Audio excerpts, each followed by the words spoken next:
رحم الله من خرج بأمتها.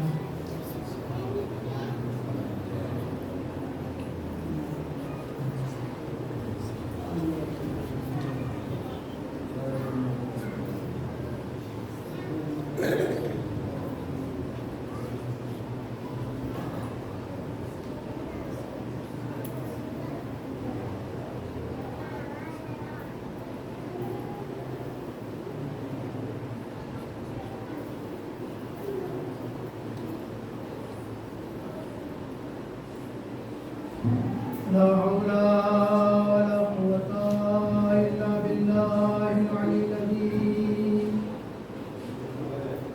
أعوذ بالله من الشيطان الرجيم. بسم الله الرحمن الرحيم. الحمد لله رب العالمين، والصلاة والسلام على سيد الأنبياء وأشرف المرسلين، سيدنا ونبينا وشفيعنا ومولانا أبي القاسم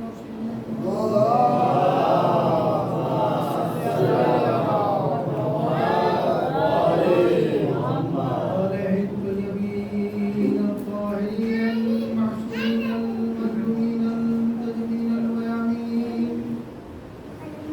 لعنة الله على أعدائهم أجمعين هذا إلى قيام يوم الدين.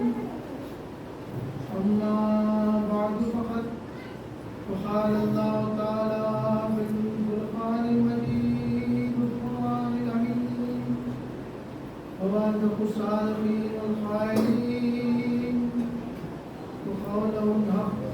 بسم الله الرحمن الرحيم. أطيعوا الله وأطيعوا الرسول وأولي الأمر منكم.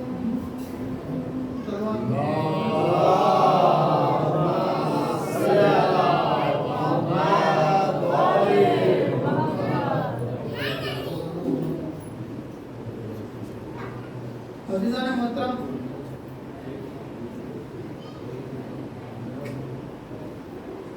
سچ تو یہ ہے کہ کئی دنوں سے یا اکثر و بیشتر ہمارے ذہن میں یہ خواہش پیدا ہوتی تھی، ہوا کرتی تھی کہ کیا ہم بھی کبھی پونے جائیں گے، مجلس پڑھیں گے. یہ ہمارے دل میں خواہش تھی. کیوں؟ اس کی خاص وجہ یہ ہے کہ آپ کے ایرانیوں کے ماحول میں ہم 35 سال سے رہ رہے ہیں. نام آپ نے سنا ہوگا سرزمین ہریئر، داونگرے سے 14 کلومیٹر پر ہے. جب ہم طالب علم تھے، اس سے پہلے کہ میں آیت کا ترجمہ کروں، تھوڑی تعمیری گفتگو آپ کو ایز اے انفارمیشن تاکہ بتا دیں، ورنہ لوگ یہ سوچتے رہے جا کے کون سا آئے، کہاں سے آئے، کہاں سے گئے، کون خیبر میں آیا، کون خیبر سے بڑا، خبر ہی نہیں. سلوات پڑھے محمد والے.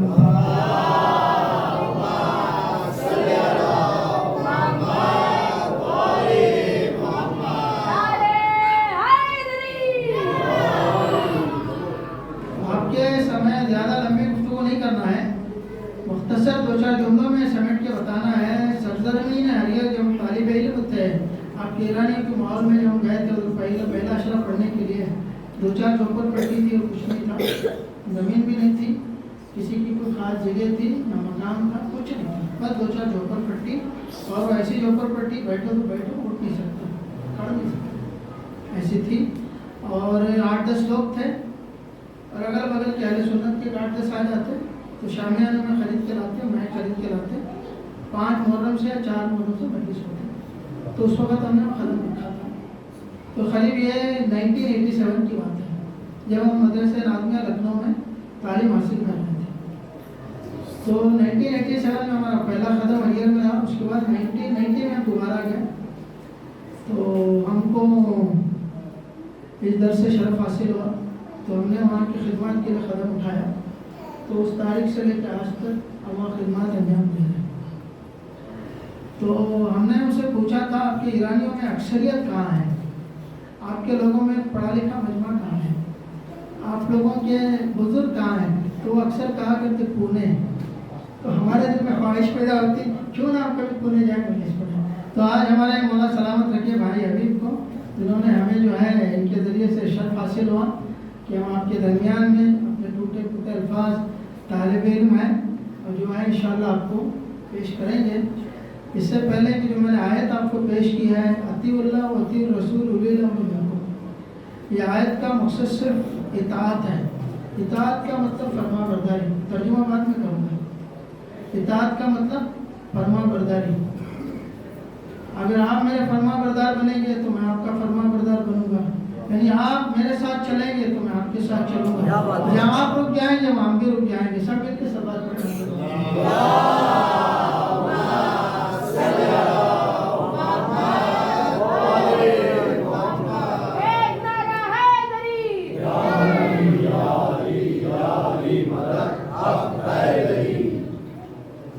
سورہ نساء کی آیت نمبر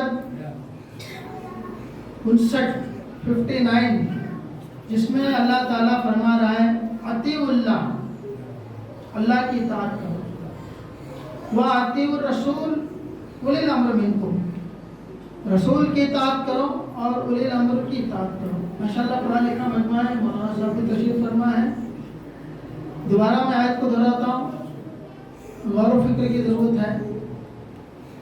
اللہ نے کیا فرمایا؟ اطیعوا اللہ، اللہ کی اطاعت کرو ایک، واطیعوا الرسول، رسول کی اطاعت کرو دو، اور اولی الامر کی، یعنی تین ذاتوں کی اطاعت کا حکم ہو رہا ہے. اللہ کی، رسول کی اور اولی الامر کی، تین ذاتوں کی اطاعت کا حکم ہو رہا ہے. اب میں آپ سے سوال کرتا ہوں، اس آیت میں جب تین ذاتوں کی اطاعت کا حکم ہو رہا ہے تو آیت کے اندر کتنا اطیعوا کا لفظ آیا ہے؟ آپ کہیں گے مولانا دو ہی ہے. اطیعوا اللہ، اللہ کی اطاعت کرو، واطیعوا الرسول اولی الامر منکم. ڈائریکٹ اطیعوا دو ہیں، اطاعت دو ہے، لفظ اطاعت دو ہے، لیکن ذات تین ہے. تو مطلب یہ صاف ظاہر ہو جاتا ہے کہ اللہ کی اطاعت اللہ کی ہی اطاعت ہے. بندے کی اطاعت اللہ کی اطاعت ایک نہیں ہو سکتی. اللہ کی اطاعت الگ ہے، وہ بے نیاز ہے، سمجھ ہے، اعلیٰ ہے، بلند ہے، احد ہے، واحد ہے. اس کی اطاعت کے مقابل کسی کی اطاعت نہیں ہو سکتی، وہ اللہ اللہ ہی ہے. تو لہذا اللہ کے لیے ایک اطاعت کا لفظ استعمال ہوا. یہی تو ہم سمجھا رہے ہیں کہ سمجھنے کی کوشش کرو کہ خدا کی اطاعت تو الگ ہے، اس کے لیے ایک ہی لفظ اطاعت کا استعمال ہوا ہے. لیکن قرآن بڑھ کے کہہ رہا ہے اطیعوا الرسول اولی الامر منکم. جیسی اطاعت رسول کی ہے ویسی اطاعت اولی الامر کی ہے. جیسی اطاعت رسول کی ہے ویسی اطاعت اولی الامر کی ہے. اس لیے کہ ایک لفظ اطیعوا آیا ہے رسول اور اولی الامر کے لیے. اور ہم پہ اعتراض کرتے ہیں کہ ہم علی کو بلا فصل بنا دیتے ہیں، ہم بلا فصل بنا دیتے ہیں. ہماری آذانوں پہ اعتراض ہوتا ہے کہ یہ کہتے ہیں علی ولی اللہ و خلیفۃ بلا فصل. اما ہم سے کیوں اعتراض کرو؟ جا کے قرآن سے پوچھو، قرآن سے پوچھو. قرآن نے خود کہہ رہا ہے اطیعوا الرسول اولی الامر منکم. ان دونوں میں کوئی فاصلہ نہیں ہے، یہ دونوں ڈائریکٹ ہیں. چاہے اطاعت کی منزل ہو، چاہے محبت کی منزل ہو، چاہے خلافت کی منزل ہو، چاہے کوئی منزل ہو، دونوں کی منزلوں میں اطاعت کی منزل میں بھی ایک ہے، محبت کی منزل میں بھی ایک ہے. اسی لیے کہ حضور نے خود کہا ہے جو ان کا دوست ہے وہ میرا دوست ہے، جو ان کا دشمن ہے وہ میرا دشمن ہے. جس نے ان کو اجازت دی گویا اس نے مجھ کو اذیت دی، جس نے ان کی اطاعت کا انکار کیا گویا اس نے میری اطاعت کا انکار کیا، جس نے ان کو نہ مانا گویا اس نے مجھ کو نہ مانا، جس نے ان کی عظمت کو گھٹایا گویا اس نے میری عزت کو، میری عظمت کو گھٹایا. اس لیے کہ خود رسول اکرم غدیر خون کے میدان میں یہ اپنے ہاتھوں پہ بلند کر کے کہا تھا من کنت مولا فہذا علی المولا. میں جس کا مولا ہوں علی اس کے مولا ہے. توجہ، میں جس کا مولا، جس کا مولا، جس کا مطلب سوالات حاجیوں کا مجمع. صحابہ کرام بھی تھے، حاجی بھی تھے، مفتی بھی تھے، مولوی بھی تھے. یعنی جس کا میں مولا ہوں، یعنی جملہ بدل کے کہوں، یعنی حضور کیا فرما رہے ہیں؟ جو یہ دعویٰ کرتا ہے کہ میں تمہارا مولا ہوں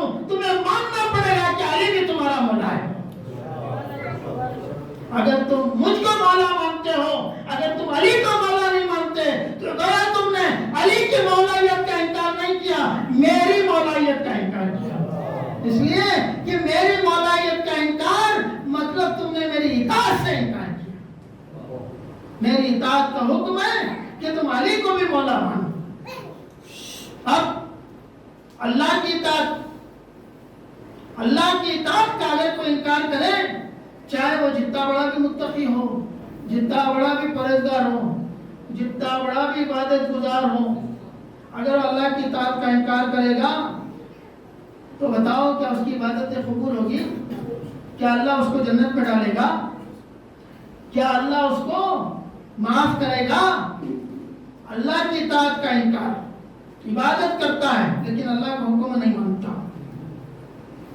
اور سامنے کی مثال ہے، ہر بچہ جانتا ہے جب انسان کو غصہ آتا ہے وہی نام لیا جاتا ہے، وہی نام سے سامنے والے کو پکارا جاتا ہے، شیطان۔ شیطان جب کوئی بدتمیزی کرتا ہے تو فوراً یہ کہا جاتا ہے تم شیطان ہو، تم شیطان ہو۔ بھئی شیطان کی کیا خطا ہے؟ تمہارے باپ داداؤں نے بھی اتنی عبادت نہیں کی، وہ بیچارے نے اتنی عبادت کی۔ تمہاری نسلوں میں بھی کسی نے اتنی عبادت نہیں کی جتنی اس نے عبادت کی۔ تمہارے حاکموں نے اتنی عبادت نہیں کی جتنی اتنی عبادت کی۔ تو مولانا آپ کو یہ نہیں معلوم، عبادت تو کرتا تھا لیکن اطاعت گزار نہیں تھا، اللہ کی اطاعت کا انکار کیا۔ یہ ہر مولوی منبر سے بیٹھ کے کہتا ہے، جملہ دے رہا ہوں، ہر مولوی ہر ذاکر یہ منبر سے کہتا ہے، اور آپ اکثر سنتے ہیں کہ شیطان نے اللہ کی اطاعت سے انکار کیا، یعنی آدم کے سجدے سے انکار کیا۔ ہم نے کہا اور آپ نے سن لیا، آدم کے سجدے سے انکار کیا۔ اس کو آدم سے اعتراض نہیں تھا، اما آدم کا پتلا تو کئی سال سے بنا ہوا رکھا ہوا تھا، شیطان تو اکثر بیشتر وہاں سے گزرتا تھا۔ اگر اس کو آدم کے پتلے سے اعتراض رہا ہوتا تو پتلے کو کیوں نہ ختم کر دیا ہوتا؟ اس کو آدم کے پتلے سے اعتراض نہیں تھا، اطاعت گزار تھا۔ جب اللہ نے کہا کہ میں روح پھونکنے والا ہوں، سب کے سب اکٹھا ہو جانا، سارے ملائکہ آ گئے، شیطان بھی سردار الجنہ سردار الملائکہ تھا، تو لہذا شیطان بھی آ گیا، اطاعت گزار تو ملا، اطاعت گزار تو بنا، اللہ نے کہا آ گیا۔ لیکن جب جناب آدم کے اندر روح کو ڈالا گیا، سجدے سے انکار کیا، نہیں، اس کو آدم کے پتلے سے اعتراض نہیں تھا، بلکہ جو آدم کے اندر جو ڈالا گیا، جو نور علی کو سمایا گیا، اس سے اس کو انکار تھا۔ معلوم اللہ کو عبادتیں کرو لیکن علی سے اگر نفرت ہے تو تمہاری عبادتیں بیکار ہیں۔ اس کو اعتراض وہ نور سے تھا جو حضرت آدم میں سمایا گیا۔ حضور کی اطاعت بڑی رقم کے میدان میں حضور نے آواز دی، جو آگے بڑھ گئے واپس بلایا جائے، جو پیچھے رہ گئے ان کا انتظار کیا گیا، اور جو ہے ان کو اکٹھا کیا جائے۔ پورا 1.25 لاکھ کے حاجیوں کا مجمع اکٹھا ہو گیا۔ ابھی تپتی دھوپ میں گجاؤں کے منبر پہ حضور نے اعلان کیا، مجھے پوری غدیر نہیں پڑھنا ہے، بس میں آپ کو اشارہ دے رہا ہوں۔ وہاں اعلان کیا، اطاعت رسول کو سب نے قبول کیا، جیسے حکم دیا سامنے والے بھی آ گئے، پیچھے والے بھی آ گئے، جو تھے وہ بھی بیٹھ گئے۔ حارث بھی تھا، اگر حارث اطاعت گزار نہ رہا ہوتا تو پہلے ہی چلا گیا ہوتا۔ حارث بھی موجود تھا، وہ بھی اطاعت گزار تھا، اس کو رسول کی اطاعت سے انکار نہیں تھا۔ اور جیسے حضور نے یہ کہا کہ من کنت مولا فہذا علی مولا، تو فوراً بول اٹھا، اے محمد اگر علی کو تم نے جانشین و خلیفہ خدا کی طرف سے بنایا ہے تو مجھ پہ لعنت اور عذاب ہو، اگر تمہاری طرف سے بنایا ہے تو تم پہ ابھی جملہ تمام نہ ہوا کہ اللہ نے اس پہ پتھر نازل کیا اور جب ان کے راہ ہو گیا تو اطاعت گزار تھا، لیکن دشمن علی میں جل کے مرا، دشمن علی میں جل کے مرا۔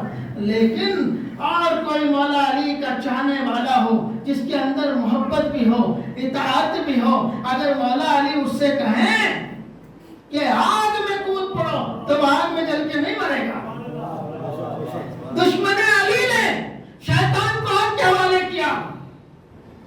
آدم کے دور میں، آدم کے معاملے میں شیطان نے علی سے دشمنی کی، واصل جہنم ہوا. ادھر حارث ملعون نے علی کی دشمنی میں دعویٰ کیا، واصل جہنم ہوا. اور اگر کوئی دل میں علی کی محبت رکھتا ہو، علی کی اطاعت رکھتا ہو، علی کا فرما بردار ہو، اگر علی اسے آگ میں بھی ڈال دے، آگ میں بھی جانے کا حکم دے، تو ابھی اس کو آگ جلا نہیں سکتی. ایک بندہ سامنے سے آیا، مولا علی نے کہا کود جاؤ آگ میں. کہا مولا میں تو آپ کا چاہنے والا ہوں، آپ کا میں محبت کرنے والا ہوں، میں آپ کو چاہتا ہوں، میں آپ سے محبت کرتا ہوں. آپ مجھے آگ میں کودنے کے لیے کہہ رہے ہیں، وہ تندور میں کودنے کے لیے کہہ رہے ہیں. اگر میں اس میں کودوں گا تو جل کے راکھ ہو جاؤں گا. میں تو آپ کا چاہنے والا ہوں، کیا آپ چاہتے ہیں کہ میں آگ میں جل کے مر جاؤں؟ مولا علی نے کہا بس. مولا میں تو چاہنے والا ہوں. ہم بھی مولا کے چاہنے والے ہیں، ہم بھی مولا کے چاہنے والے ہیں. چاہ تو محبت اور ہے، اطاعت اور ہے. محبت دل میں رکھنا اور اطاعت کو قبول کرنا دونوں فرق ہے. اگر صرف علی کی محبت دل میں ہے لیکن علی کی اطاعت کے فرما بردار نہیں ہے تو ہم صرف ہمارے لیے مولا ہی ہیں. لیکن مولا بھائی میں اگر کہوں کسی سے، وہ بندے حبیب مومن بیٹھا ہے، اگر اس سے میں کہوں سب جگہ کہتا ہوا پھروں کہ حبیب کا میں چاہنے والا ہوں، حبیب کا چاہنے والا ہوں، میں حبیب سے محبت کرتا ہوں، میں حبیب والا ہوں، میں حبیب کا چاہنے والا ہوں. اگر میں کہتا ہوا گھومتا پھروں، لوگوں میں اگر پروپیگنڈا کروں، یہ کمال کی بات نہیں ہے. جب تک کہ حبیب نہ کہے کہ میرا چاہنے والا ہے، یہ میرا محب ہے، وہ جو فلاں ہے وہ میرا چاہنے والا ہے، بس جملہ میں نے آپ کو دے دیا. ہم اگر کہتے ہیں کہ ہم مولا ہی ہیں، ہم علی والے، یہ کمال نہیں ہے، بلکہ علی کہے کہ تم میرا والا ہے، یہ کمال ہے. اس لیے کہ جو حضور کے اگل بغل میں بیٹھ کے اٹھتے رہے لیکن ان کو کوئی شرف حاصل نہ ہوا، لیکن مجوسی کی گود میں پلا ہوا اس کو یہ شرف حاصل ہوا کہ حضور نے کہا سلمان منا ہے. تو ہمارے اندر اب ادھر مولا نے کہا کود جا، تندور میں نہیں کودا. مولا کا چاہنے والا تھا لیکن مولا کی اطاعت کی کمی تھی، مولا پہ بھروسہ نہیں تھا. دیکھ ابھی میرا ایک اور چاہنے والا آ رہا ہے، ابھی سامنے سے جو ایک چاہنے والا آیا، دیکھو ہارون مکی آ رہا ہے. ہارون مکی کہاں جا رہے ہو؟ تو مولا یہی کہ بازار کی طرف. کود جاؤ تندور میں. تو فوراً ہارون مکی تندور میں کود گئے. اب یہ بیچارہ، یہ بھی مولا کا چاہنے والا، جو کودا وہ بھی مولا کا چاہنے والا، اب یہ پریشان ہے. ارے جو کودا وہ تو جل کے راکھ ہو گیا ہوگا، بھن گیا ہوگا، سب ختم ہو گیا ہوگا. ابھی مولا دیکھ رہے تھے اس کے چہرے کا رنگ بدلا ہوا ہے. تو فوراً ابھی سہمے دھیرے دھیرے مولا نے کہا چلو چلتے تندور کی طرف. اب جا کے جو دیکھتا ہے کہ کیا دیکھتا ہے کہ نہ جلے نہ بھنے نہ راکھ ہے نہ کچھ ہے، بلکہ اس تندور میں جناب ہارون مکی قرآن پڑھتے ہوئے نظر آئے. تو اپنے اندر مولائیت کے ساتھ مولا کی اطاعت بھی ہونا چاہیے. مولا کے اتنے صفات ہیں، ہمارے اندر کوئی ایک صفت تو ہونی چاہیے. مولا کے اندر ایک صفت ہونی چاہیے. آپ کی اور ہمارے چھٹے امام جعفر صادق علیہ السلام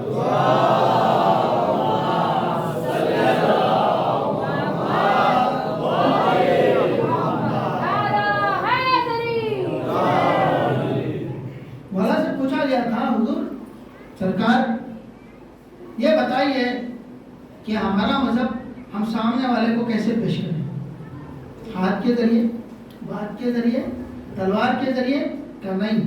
مولا امام جعفر صادق فرماتے ہیں اپنا مذہب اگر تم سامنے والے کو پیش کرنا چاہتے ہو تو اپنے کردار کے ذریعے پیش کرو. اگر ہم اپنا کردار سجائیں گے تو سامنے والا دیکھ کے کہے گا یہ علی والا ہے، اس کا کردار ایسا ہے تو اس کا علی کیسا ہوگا. ہم نے اپنا کردار سجانا ہے. جب اپنا کردار سجائیں گے تو بے شک لوگ ہماری طرف کھنچ کے آئیں گے. تو عزیزان محترم، جب تک دل میں اطاعت کے ساتھ محبت کے ساتھ اطاعت نہ ہو تو ہم کمپلیٹ مولا علی کے چاہنے والے نہیں ہو سکتے. محشر میں مولا کہنا کہ یہ میرا چاہنے والا ہے. ایمان کی کمزوری لوگوں میں، ایمان کی کمزوری اتنی ہے کہ لوگ کہیں دھوکہ کھا جاتے ہیں، کہیں سمجھنے میں کمزوری آ جاتی ہے، پہچان نہیں پاتے ہیں. کیوں نہیں پہچان پاتے؟ ان کو صحیح عظمت مولا علی نہیں معلوم ہے. جب تک صحیح مولا کی عظمت نہیں معلوم اس وقت تک علی سمجھ میں نہیں آئے گی. ایک بندہ مولا کا چاہنے والا، بچوں کے لیے واقعہ بیان کر کے آگے بڑھتا ہوں. مولا کا چاہنے والا کہتا مولا بہت پریشان ہوں، بہت تکلیف میں ہوں، کہیں سے کوئی دولت دے دیجئے، کہیں خزانہ دے دیجئے، بہت خرچ میں ڈوبا ہوں، کوئی راستہ دکھا دیجئے. تو مولا نے کہا چل میرے ساتھ. 2 قدم آگے بڑھے، ٹھوکر لگائی. کہاں ٹھوکر لگائی؟ زمین کو ٹھوکر لگائی. تھا مولا کا چاہنے والا، ایمان کی کمزوری تھی. ٹھوکر لگائی، زمین پھٹی، خزانہ نکلا، خزانہ پورا لے لیا اور انتظار کرتا رہا کہ مولا علی چلے جائیں. جب مولا علی چلے گئے تو ایک لکڑی کو اٹھایا، اس جگہ پہ اس نے پورب پچھم ویسٹ ایسٹ نارتھ ساؤتھ کا نشان بنایا. اس جگہ پہ نشان بنایا اور خوشی سے سارا خزانہ لے کے گھر گیا. عائش کر کے تھوڑی دیر میں پورا خزانہ خالی کر دیا. دوستوں میں، احباب میں، رشتہ داروں میں سب خالی کر دیا. کس امید پر خالی کیا؟ اس امید پر خالی کیا کہ نشان بنا کے آیا ہوں، نشان بنا کے آیا ہوں. دوبارہ جاؤں گا، ٹھوکر ماروں گا تو پھر خزانہ نکلے گا. یہ ایسے بھی چاہنے والے ہیں، ٹھوکر ماروں گا تو خزانہ ملے گا. اب بندے نے سب کچھ بیچارے نے پورا خالی کر دیا. اور خالی کر کے خوش و خرم بیوی پوچھی ارے میرے والی وارث اتنا خزانہ تجھے علی نے دیا، تو نے 2 منٹوں میں کچھ منٹوں میں خالی کر دیا. مت گھبرا بیگم، اور لے کے آتا ہوں، اور لے کے آتا ہوں. تجھے نہیں معلوم ہے، مجھے وہ سیکرٹ جگہ کا راز معلوم ہے. میں وہ جانتا ہوں کہ کہاں خزانہ ملتا ہے. وہ جگہ مجھے معلوم ہے، میں کسی کو نہیں بتاؤں گا. میں دوبارہ خزانہ اس سے زیادہ لاؤں گا. اچھا یہ بات ہے تو ٹھیک ہے.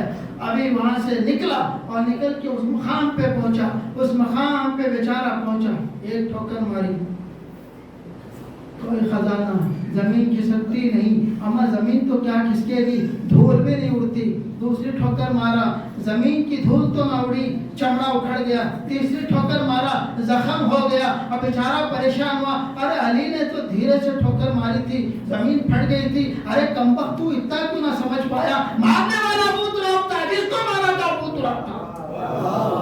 مارنے والا ابو تراب، جس کو مارا تھا وہ تراب تھی. ارے تراب کا ابو تراب مارے گا تو کیوں نہ پھٹی؟ ارے تو کم سے کم اس مندر کو سمجھتا کہ مارنے والا کون تھا. اب پریشان ہوا، ٹھوکریں مارتا رہا، کوئی خزانہ نہ ملا. وہاں سے چلا، چلتے چلتے چلتے چلتے پھر علی سے ملاقات ہوئی. سلام کیا، سہم گیا. مولا نے اس کو دیکھا، شرمندگی کے مارے سر جھکائے ہوا ہے. تو مولا نے کہا وہ آئے وہاں پر، وہ آئے وہاں پر. اب جواب کیا دے؟ ہاں مولا گیا تھا، کئی ٹھوکریں مارا مولا، لیکن زخم ہو گیا، لیکن کوئی دولت و خزانہ نہ ملا. مولا نے کہا ارے نادان، کم سے کم یہ علی کا نام لے کے ٹھوکر مار دیا ہوتا.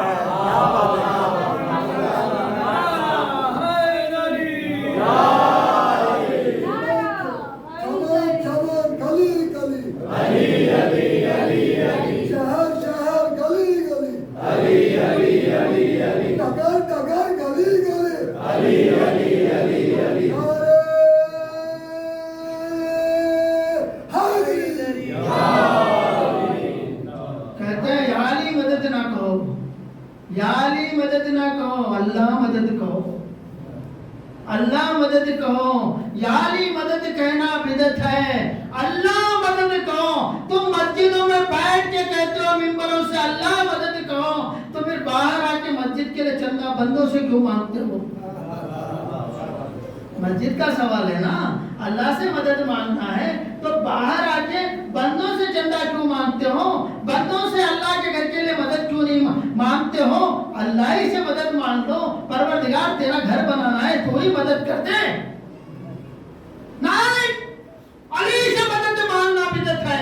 علی کو یا علی مدد کہنا بدعت ہے. اللہ مدد کہو. میں تم سے پوچھتا ہوں، چلو کم سے کم یہاں تو تم نے عظمت علی کو ہمیں بتا دیا. ارے بھائی، علی یا علی مدد کی جگہ تم یا اللہ مدد کو لا رہے ہو. کیا تمہیں کوئی اور نام نہیں ملا؟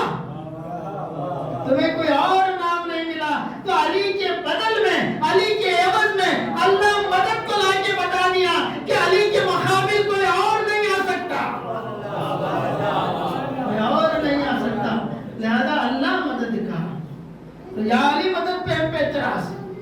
اب کہتے ہیں کہ اولی الامر سے مراد حاکم ہے، اولی الامر سے مراد صحابہ ہیں، اولی الامر سے مراد اوصیاء ہیں، اولی الامر سے مراد حکومت کرنے والے ہیں. یہ ضد ہے اہل بیت کی دشمنی کی ضد کہ انہوں نے اولی الامر سے مراد اہل بیت کو نہیں بلکہ اولی الامر سے مراد صحابہ کو لیا، اولی الامر سے مراد حاکموں کو لیا، اولی الامر سے مراد اہل بیت کو نہ لیا. اما جو تخت پہ بیٹھ کے حکومت کرے، غور کیجیے گا جملہ دے رہا ہوں، ٹھنڈے ذہن، ٹھنڈی زبان سے، ٹھنڈے دماغ سے جملہ دے رہا ہوں. اگر آپ جاگ رہے ہیں تو لطف محسوس کریں گے. اولی الامر سے مراد اگر تمہاری نظر میں تخت پہ بیٹھنے والے اگر اولی الامر ہیں، حکومت کرنے والے اگر اولی الامر ہیں، اما جو تخت پہ بیٹھ کے حکومت کرنے والا اگر اولی الامر ہے، اگر اولی الامر ہے تو امت کے آئے ہوئے مسئلوں کو لے کے در بدر کی ٹھوکریں کھاتا نکلے گا. اولی الامر وہ ہے، اولی الامر وہ ہے کہ جو یہودی کے باغ میں مزدوری کر رہا ہو، امت کے آئے ہوئے مسئلوں کو یوں منٹوں میں حل کر دے. اولی الامر وہ نہیں ہے ایک ستارے کی چکر میں، ستارے کی خواہش میں رات بھر شب داری کرتے رہے. اولی الامر وہ ہے جس کے گھر پہ ستارہ خود ہوتا ہے. اولی الامر وہ نہیں ہے جو خیبر کے میدان میں 39 دن جاتا رہے، علم واپس لے کے آتا رہے. اولی الامر تو وہ ہے کہ جو ایک دن خیبر میں جائے اور مرم کو پچھاڑے، کرے خیبر کو اٹھاڑے اور علم لے کے آئے، وہ اولی الامر ہے. اولی الامر وہ نہیں ہے، اولی الامر وہ نہیں ہے کہ جو حضور کو اکیلے چھوڑ کے گھروں میں آرام کرے، بلکہ اولی الامر وہ ہے نہ دشمن اعداء میں، دشمنوں کے نرغے میں بستر رسول پہ سو کے رسول کو بچائے. دشمن رسول کے ماحول میں بستر رسول پہ سو کے رسول کو بچائے، وہ اولی الامر ہے.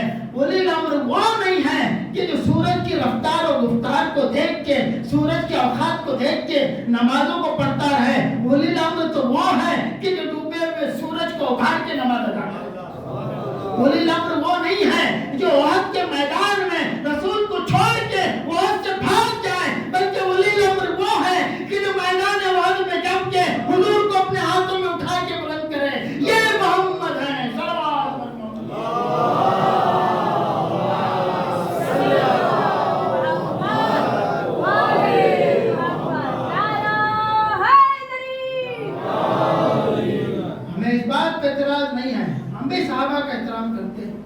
صحابہ کی قدر کرتے ہیں، لیکن صحابہ اور علی ایک نہیں ہو سکتے. صحابہ اور علی ایک نہیں ہو سکتے. بھائی صحابہ وہ ہیں جو آیت کا انتظار کرتے ہیں کہ آیت اترے تو ہم نماز پڑھیں. صحابہ وہ ہیں کہ آیت اترے تو ہم حج کریں.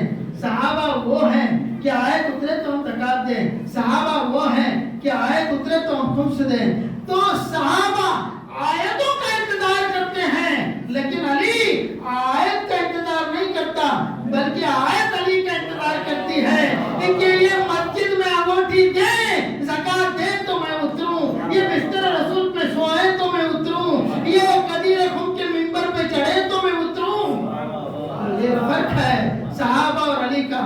علی کی اگر روٹیاں علی دے تو میں آیت بن کے تو کیا سورہ بن کے اتروں، اور تم مسجدوں کے اندر ایک دن کیا 40 دن انگوٹھیاں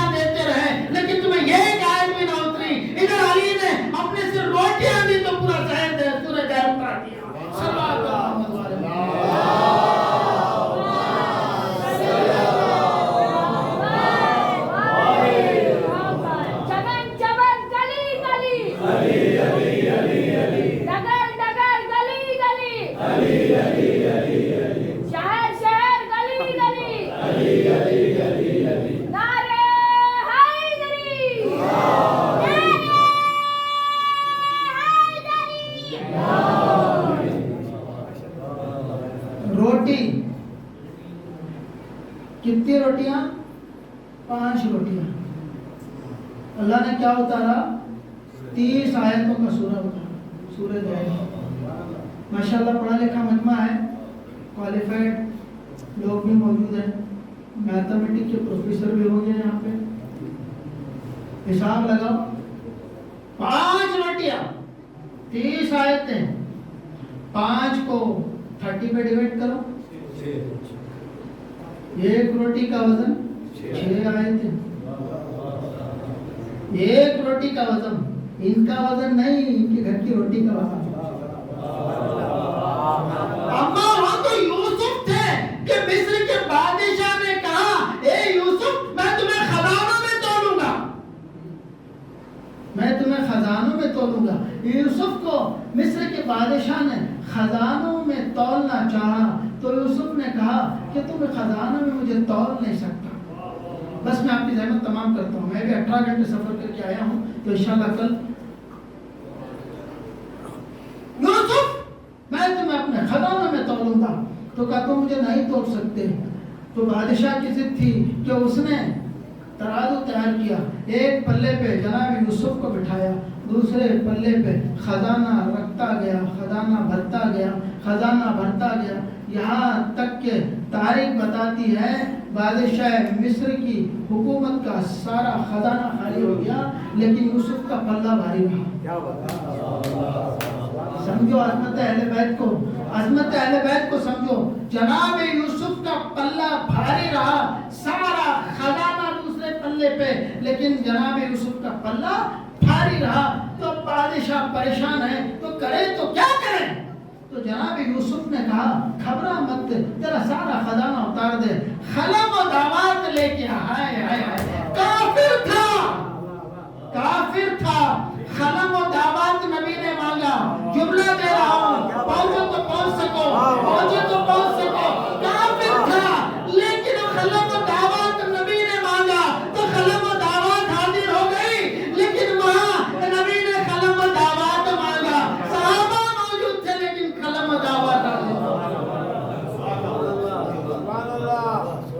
ادھر جناب یوسف نے خلم و دعوات کو مانگا، خلم و دعوات آئی، ایک پرچہ لیا، اس میں لکھا بسم اللہ الرحمن الرحیم، کہ اس کو ڈال دو،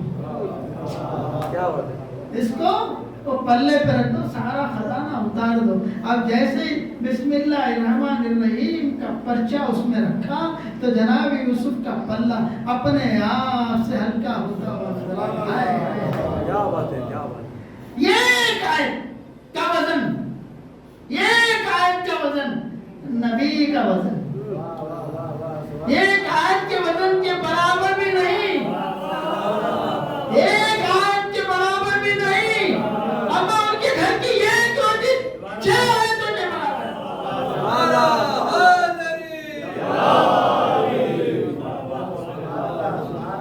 کیا مقابلہ کریں گے اہل بیت کا، کیا مقابلہ کریں گے گھرانے کا؟ لوگ ان کی برابری کرتے ہیں۔ اما اس کے لیے جب تک تمہیں نظام رسول سمجھ میں نہیں آئے گا، مقام رسول جب تک تمہیں سمجھ میں نہیں آئے گا، نظام رسول سمجھ میں نہیں آئے گا۔ یہ جو نظام رسول نے بنایا ہے، اپنے گھر کے بارے میں جو بتایا، اپنے خاندان، اپنا گھرانہ، اپنے اہل بیت جن کے لیے حکم دیا ہے، جب تک وہ اس وقت تک سمجھ میں نہیں آئے گا جب تک تمہیں محمد کا مقام سمجھ میں نہ آئے۔ نظام محمد کو سمجھنا ہے تو پہلے مقام محمد کو سمجھو۔ مقام محمد کو اگر سمجھنا ہے تو قرآن کے ذریعے سمجھو۔ قرآن ہی کی آیتیں تمہیں مقام محمد بتا سکتی ہے، روایتیں نہیں بتا سکتی۔ لیکن امت کی ضد ہے کہ مقام رسول کو روایتوں کے ذریعے سمجھیں گے، روایتوں کے ذریعے سمجھیں گے۔ میں تو کہوں گا اما مقام رسول کو ابو ہریرہ کی روایتیں کیا بتائے گی؟ اس لیے کہ سینہ رسول پہ ابو ہریرہ کی روایتیں نہیں اتری تھی بلکہ قرآن کی آیتیں اتری تھی، قرآن کی آیتیں اتری تھی۔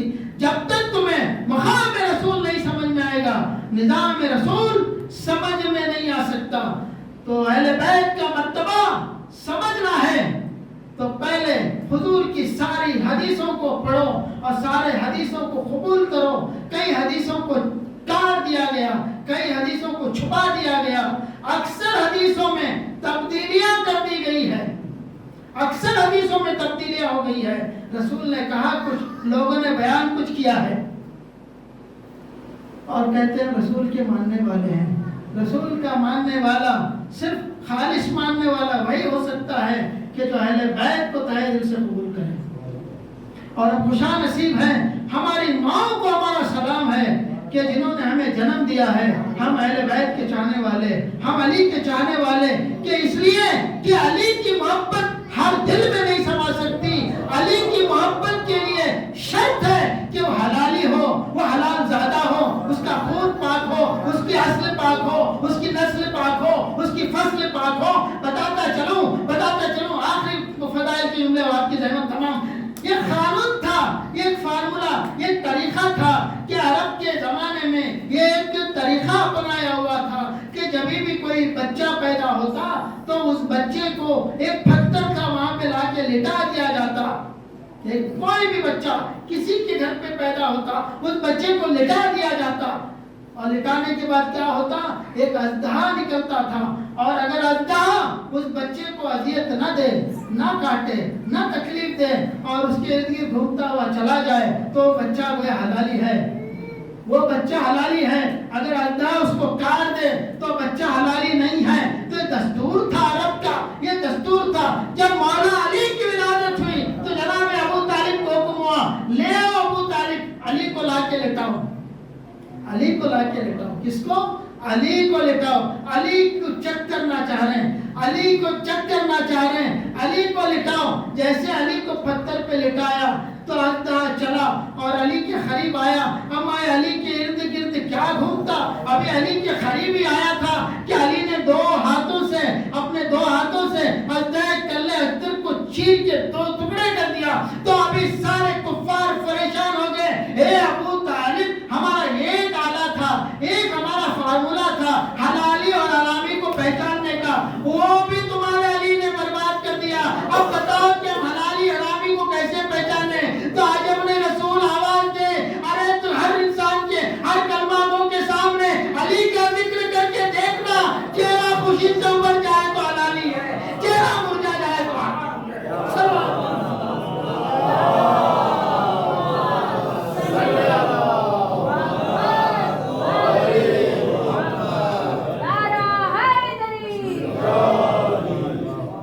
مولا علی کا چاہنے والا، اطاعت گزار، وہ چاہے اس دور میں رہا ہو یا اس دور میں رہا ہو، عقیدہ اگر پکا ہے تو علی کا نام لے کے آگ میں بھی قدم رکھ دے تو آگ گلزار ہو جائے گی، لیکن ہمارے پیر نہیں جلیں گے۔ ایک چھوٹا واقعہ بچوں کے حوالے کرتے ہیں، اپنی زحمت تمام کرتا ہوں۔ مولا علی کے زمانے میں ایک شخص کو پکڑ کے لایا گیا، اس کا جرم یہ تھا کہ اس نے چوری کی تھی۔ تو پھر مولا نے کہا چوری کی ہے لیکن یہ تو میرا چاہنے والا ہے، لیکن پھر بھی اس نے چوری کی۔ تو مولا نے کہا تمہیں چوری کی سزائے دی جائے گی کہ تمہاری انگلیاں کاٹ دی جائیں گی، تمہاری انگلیاں کاٹ دی جائے گی۔ اب اس کو جیسے ہی یہ اس نے سنا کہ میری انگلیاں کٹ ہونے والی ہے، آپ اور ہم ہوتے تو کہتے وہی جو آگ والا قصہ ہے، مولا میں آپ کا چاہنے والا ہوں، بخش دیجئے، مجھے آپ آگ میں مرنے کو بول رہے ہیں، مولا میں چاہنے والا ہوں، کیا میری آپ انگلیاں کٹ کرو گے؟ یہی کہتے ہیں نا ہم لوگ۔ لیکن سنو، اطاعت گزار، مولا کا چاہنے والا کہتا ہے بے شک میں نے چوری کی ہے، اگر آپ کی انصاف کے مطابق میری سزا، میری انگلیاں کٹ ہونی ہے تو الحمدللہ انگلیوں کو کٹ کیجیے، انگلیوں کو جدا کیجیے میرے ہاتھ سے۔ مولا نے حکم دیا اور اس کی انگلیوں کو خطا کیا گیا، انگلیوں کو کاٹا گیا، ہاتھ سے انگلیاں جدا ہو گئی۔ اب وہ وہاں سے نکلا اور نکل کے چلا، بیت صاحب کی زحمت کو تمام کیا، چلا وہاں سے چل کے محلے میں گیا۔ کیا کیا محلے میں جا کے؟ علی کا قصیدہ پڑھ رہا ہے۔ کون ہے؟ علی کا چاہنے والا ہے، ایسا چاہنے والا ہونا چاہیے۔ علی کا قصیدہ پڑھتا گھوم رہا ہے۔ کون؟ جس کی انگلیوں کو علی نے کٹ کیا وہ قصیدہ پڑھ رہا ہے، رو نہیں رہا ہے، لعنت و ملامت نہیں کر رہا ہے، برا بلا نہیں کر رہا ہے، علی کا قصیدہ گلی گلی کوچا کوچا علی کا قصیدہ پڑھ رہا ہے۔ تو جیسے ہی کسی نے سنا فوراً مولا علی کے پاس آتا ہے اور کہتا ہے علی آپ کو معلوم ہے غضب کی بات ہے، تھوڑی دیر پہلے جس کو چوری کے جرم میں آپ نے انگلیاں کٹ کی تھی وہ آپ کا قصیدہ پڑھتا ہوا پھر رہا ہے۔ تو مولا علی نے کہا اچھا وہ ہمارا قصیدہ پڑھ رہا ہے، تو بلاؤ اس کو میرے دربار میں۔ فوراً بلایا گیا اور آیا تو کہا السلام علیکم یا مولا مشکل کشا یا علی ابن ابی طالب۔ فوراً آیا اور بیٹھا، لاؤ تمہاری انگلیاں رکھو ہاتھ پر، اس ہاتھ میں رکھو، اور تمہارے ٹوٹے ہوئے اس انگلیاں سے جو تمہارا ہاتھ جدا ہے اس ہاتھ کو رکھو اور انگلیوں کو بھی ساتھ میں جوڑ کے رکھو۔ اور پھر مولا علی نے اس کے ہاتھ پہ ایسے ہاتھ مارا، کہا جاؤ۔ ابھی جو اس نے کیا دیکھا، اس کی چاروں پانچوں انگلیاں ہاتھ میں ایسے ہی صحیح سالم ہیں جیسے پہلے تھی۔ تو فوراً جو شکایت لے کے آیا تھا وہ کہنے لگا علی جب اس کی انگلیوں کو صحیح سالم کرنا تھا تو آپ نے کاٹا کیوں تھا؟ مولا علی نے کہا وہ جو کاٹا تھا وہ میری انصاف تھی، یہ جوڑا تو یہ میری محبت ہے۔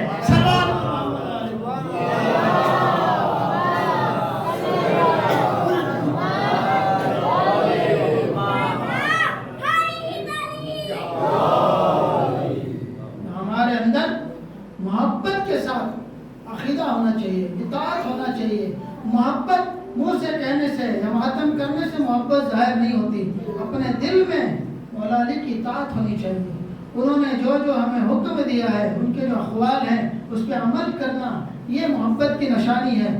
جنرل ایک کامن مثال ہے جو آج کل اکثر جیسے ایک لڑکا لڑکی میں محبت ہے، اور کوئی لڑکا لڑکی سے کہے میں تم سے بہت محبت کرتا ہوں، انصاف سے بتا ماشاءاللہ میں بہت سارے حسین نوجوان ہیں اور مجھے نہیں معلوم ہے کہ کون کون عاشق ہے، کون کس کا عاشق ہے۔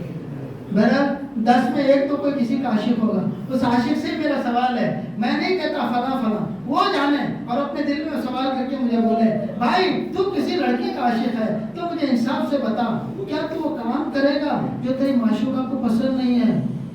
لیکن مولانا پاگل ہے کیا، جو اسے پسند نہیں وہ کام کرے تو مجھے چھوڑ دیتی ہو انہیں؟ مجھ سے نفرت کرے گی، مجھے خریب نہیں جمائے گی، مجھ سے پھر بول چال نہیں کرے گی۔ ایک معمولی دنیا کی مٹی سے بنی لونڈیا یہ ایک آپ کی اس کی ناراضگی کا آپ نے ایک کام کر دیا اور آپ ڈر ڈر کے نہیں کرتے کہ کہیں وہ ناراض نہ ہو جائے، کل کا ملنے والا پروگرام کینسل نہ ہو جائے، جو کچھ امید ہے وہ ختم نہ ہو جائے، اس ڈر کے بارے وہ کام نہیں کرتے جو اس کو پسند نہیں ہے، اور یہ علی کا دعویٰ کرتے ہیں ہر وہ کام کیے جاتے ہیں جو علی کو پسند نہیں ہے۔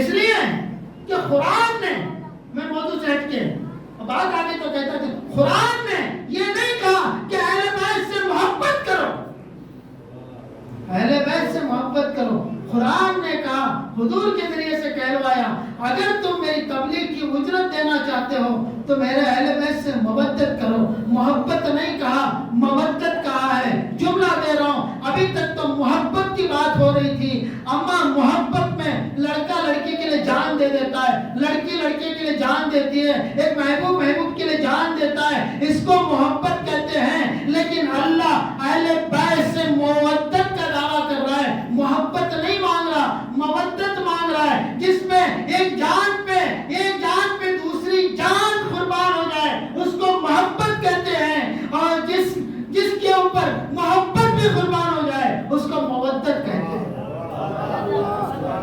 جس میں محبت بھی قربان ہو جائے اس کو مودت کہتے ہیں۔ الگ عزیزو، میں نے آپ کی زحمت کو تمام کیا۔ اطاعت گزار ہونے کے لیے سب سے پہلے نرم دل ہونا پڑتا ہے، نرم مزاج ہونا پڑتا ہے۔ جو بہت بہادر ہے، اور ظاہر سی بات ہے بہادر کا دل بہت سخت ہوتا ہے، دیکھا نا آپ کے سپاہیوں کو کیسے شوٹ کرتے ہیں، ان کے دل سخت ہوتے ہیں، اور جو دل کا دل سخت ہوتا ہے وہ اطاعت گزار ہونا مشکل ہے، اور جس کا دل نرم ہوتا ہے وہ اطاعت گزار ہوگا، لیکن اس کے ہاتھ میں گن دے دو شوٹ کرو، وہ شوٹ نہیں کرے گا، ہے نہیں؟ نرم دل والا کسی کو مار نہیں سکتا، مارے گا نہیں بلکہ اس کو مارنے سے پہلے یا تو خود مر جائے گا یا روتا ہوا کھڑا ہو جائے گا، بلا میں اس کو ماروں، تو معلوم ہوا نرم دل والا اطاعت گزار ہو سکتا ہے، شجاع نہیں ہو سکتا، اور جو شجاع ہے وہ اطاعت گزار نہیں ہو سکتا۔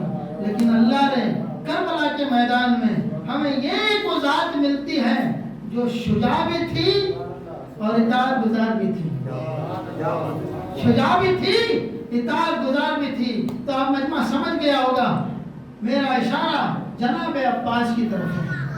جناب عباس اتنے بہادر تھے، اگر جنگ کی اجازت مل جاتی تو ساری یزیدی لشکر کو پسپسا کر کے رکھ دیتے، لیکن جنگ کی اجازت نہ ملی۔ جتنے شجاع تھے، جتنے بہادر تھے، اتنے ہی اطاعت گزار تھے، اور کبھی اپنی حیات میں حسین کو بھائی کہہ کے نہ پکارا، ہمیشہ آقا کہہ کے پکارا۔ ہر منزل میں مولا حسین کی خدمت میں حاضر تھے۔ جب کبھی شہزادی نے کوئی حکم دیا تو کبھی انکار نہیں کیا، اتنے اطاعت گزار تھے اور اتنے بہادر بھی تھے۔ الغرض وہ وقت آیا کہ کربلا کے میدان میں جناب عباس کو جنگ کی اجازت نہ ملی، تو مولا عباس اس تلاش میں رہے کہ کیسے بھی مجھے جنگ کی اجازت مل جائے، لیکن مولا عباس کو جنگ کی اجازت نہیں ملی۔ تو ایک مرتبہ مولا عباس خیموں میں داخل ہوتے ہیں اور کیا دیکھتے ہیں، خیموں میں آواز التش آ رہی ہے، بچوں کی پیاس کی آوازیں آ رہی ہے، ہائے کوئی ہمیں پانی پلا دے، ہائے کوئی ہمیں پانی پلا دے۔ جناب عباس کے کانوں سے آواز ٹکرا رہی تھی، ننھے ننھے بچے، 3 دن کے بھوکے پیاسے بچے، التش التش، ہائے پیاس، ہائے پیاس، ہائے پیاس کی آوازیں بلند کر رہے ہیں۔ نوجوان انصاف سے بتاؤ، اگر آپ کا کہیں سے گزر ہو، آپ کے سامنے اگر کوئی بچہ پیاس سے تڑپ رہا ہو تو آپ کے اوپر کیا طاری ہوتا ہے، آپ کے اوپر کیا طاری ہوتا ہے؟ ابھی جناب عباس خیمے سے باہر ہی آنا چاہ رہے تو کیا دیکھا کہ دامن الجھ گیا، تو دامن کوئی پکڑے جیسے فریاد کر رہی ہے۔ تو ایک مرتبہ کیا دیکھا کہ ایک 4 سالہ بچی دامن کو پکڑے فریاد کر رہی ہے، اے چچا مجھے پیاس مارے ڈال رہی ہے چچا۔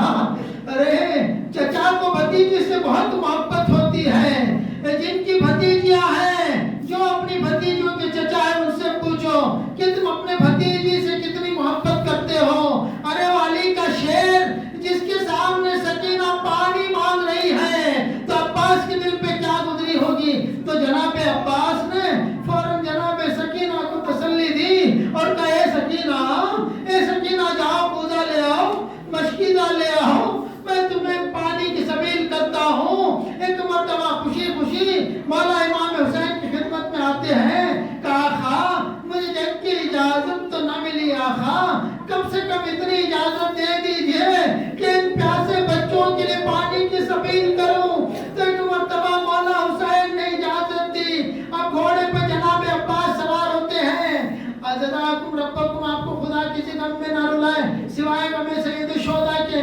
جناب عباس گھوڑے پہ سوار ہوئے، اب جیسے ہی سوار ہو کے گھوڑے کو ایڑ لگانا چاہا تو مولا حسین نے کہا عباس رک جاؤ، تمہارے علم کو نیچے کرو۔ علم کو جھکایا تو علم کے پھریرے پہ اشارے سے کچھ لکھا، جناب زینب تو پیاری بہن درے خیمہ سے منظر دیکھ رہی تھی جسے عباس میں بہت ڈھارس تھی۔ ایک مرتبہ جناب زینب نے دیکھا کہ آقا بھیا حسین نے کچھ علم پہ لکھا، پھریرے پہ کچھ لکھا۔ تو جناب عباس جیسے ہی رخصت ہوئے فضا کے ذریعے مولا حسین کو خیمے میں بلایا، کہے میرے بھیا حسین بتاؤ تم نے عباس کے پھریرے پہ کیا لکھا، علم کے پھریرے پہ کیا لکھا؟ تو مولا حسین نے کہا بہن نہ پوچھو، تم سن نہ سکو گی، نہیں بھیا حق کی قسم بتاؤ کہ تم نے پرچم پہ کیا لکھا۔ تو مولا حسین نے جب فکرہ کہا اے میری بہن زینب اب عباس واپس نہیں آئے گا، میں نے انا للہ و انا الیہ راجعون لکھ دیا، اب عباس واپس بہن سے نہیں آئے گا۔ ایک مرتبہ جناب زینب نے بیویوں کو اکٹھا کیا، کہے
لعن الله معاوية وأبي سفيان لعن الله